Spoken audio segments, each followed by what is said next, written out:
Elles sont disponibles depuis quelques mois. Leur point commun, elles sont urbaines, polyvalentes et surtout, grâce à leurs équipements, elles visent le marché des citadines chics. Dans ce trio, la Peugeot 208 bénéficie d'un restylage. Principal atout de cette française, une ligne encore plus avenante et un niveau d'équipement plus généreux. Deuxième en lice, la nouvelle Corsa de chez Opel. Revendiquant son côté très germanique, cette 5e génération s'est écoulée à près de 21 000 unités l'année dernière. Et une chose est certaine, elle ne compte pas en rester là. Enfin, l'outsider de ce trio nous vient du Japon. Totalement revue, la 3e génération de Mazda 2 entend se faire une petite place sur le marché français grâce à un style à part et des prestations haut de gamme. Que proposent réellement ces 3 citadines et à quel prix? Pour y répondre, 3 mannequins de l'agence Crystal Models vont prendre leur volant. Kelly exerce le mannequinat depuis 11 ans et a parcouru le monde entier. Camille a débuté ce métier depuis bientôt 2 ans. Elle va pouvoir découvrir les aléas de la circulation parisienne. Enfin, Audrey a longtemps vécu à Londres et forcément, la circulation en ville, elle connaît.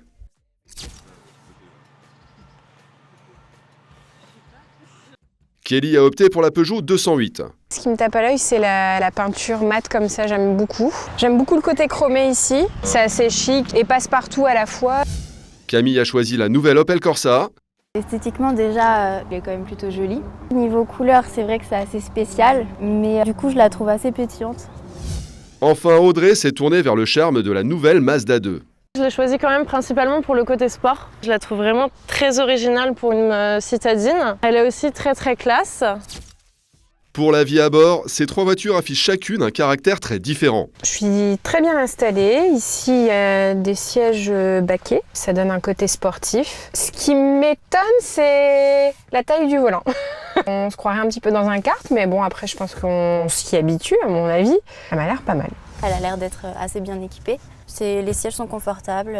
J'ai vu aussi qu'on peut brancher le téléphone à la prise USB, donc ça c'est plutôt pas mal. Déjà j'aime beaucoup la couleur, donc avec les rayures rouges sur les sièges qui rappellent donc déjà la couleur extérieure et aussi le côté sport. J'aime aussi le volant donc en cuir, c'est très agréable et aussi donc toute la touche de cuir ici. Donc c'est vrai qu'on voit pas ça beaucoup dans une citadine. En passant aux places arrière, laquelle de nos 3 urbaines offre le plus d'espace aux jambes? Kelly, à l'arrière de la Peugeot 208, ça donne quoi en termes de volume pour les jambes? C'est pas mal, non? Plutôt pas mal, ouais. Étonné même. Bah ouais, elle est assez grande, hein, 1m75 quand même. Je veux dire qu'il y a pas mal de place. Moi aussi, pour le coup, j'ai pas mal de volume pour les genoux. Je trouve que pour une citadine, la 208, c'est vraiment pas mal en termes de volume arrière. Exactement. Camille, on est à l'arrière de la Corsa. Alors pour le coup, c'est une 3 portes, hein, donc l'accès n'a rien à voir avec les 2 autres qui sont des 5 portes, mais je trouve qu'on a quand même pas mal de volume dans l'ensemble. Ouais, c'est vrai. C'est vrai que pour une citadine, c'est plutôt correct. Tu mesures combien? 1m73. Ouais, bon, t'as de la place du coup. Ouais. Audrey, Mazda 2 à l'arrière, c'est un petit peu limite quand même, non, pour les jambes? Moi c'est vrai que là j'ai pas trop de place, mes genoux touchent le siège avant on va dire. Ouais, bah en même temps elle mesure combien? 1m81. Forcément, c'est plus difficile à rentrer à l'arrière d'une citadine. Alors pour le coup, c'est vrai qu'elle est plutôt jolie cette Mazda 2, mais en termes de volume arrière, ça pêche un petit peu quand même. Côté coffre, c'est la quasi-égalité dans les 3 voitures. Seule la Mazda avance quelques litres de moins, mais sans gravité. Il est temps pour nos 3 modèles d'aller tester leur monture.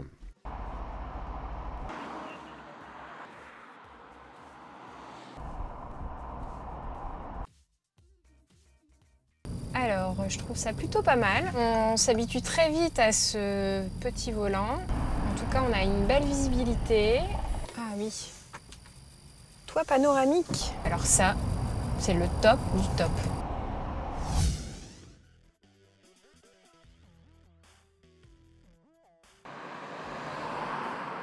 Elle est assez fluide, elle fait vraiment aucun bruit. Et on n'entend aucun bruit de l'extérieur aussi. Après, les boutons qui s'allument sur le côté des rétroviseurs quand il y a quelqu'un dans son angle mort, c'est assez pratique. La voiture, elle est vraiment très douce, très agréable à conduire.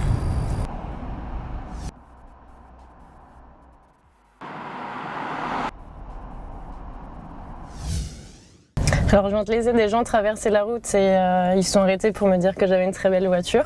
Une conduite très souple. C'est une voiture qui est très agréable à conduire. Elle n'a pas d'à-coups, hyper facile. La boîte de vitesse automatique, j'avais jamais essayé, mais on s'y fait très vite. Très agréable. C'est une petite citadine, mais on voit quand même quand elle démarre qu'elle a quand même de la puissance. À la case tarif, la nouvelle Opel Corsa reste la plus abordable des trois, alors que la Peugeot 208 fait payer plus cher son niveau d'équipement. La Mazda 2, quant à elle, se situe dans une bonne moyenne. À l'arrivée, ces trois citadines ont beau viser un large public, elles prouvent ici qu'elles n'ont finalement pas grand-chose à envier à leurs concurrentes plus haut de gamme.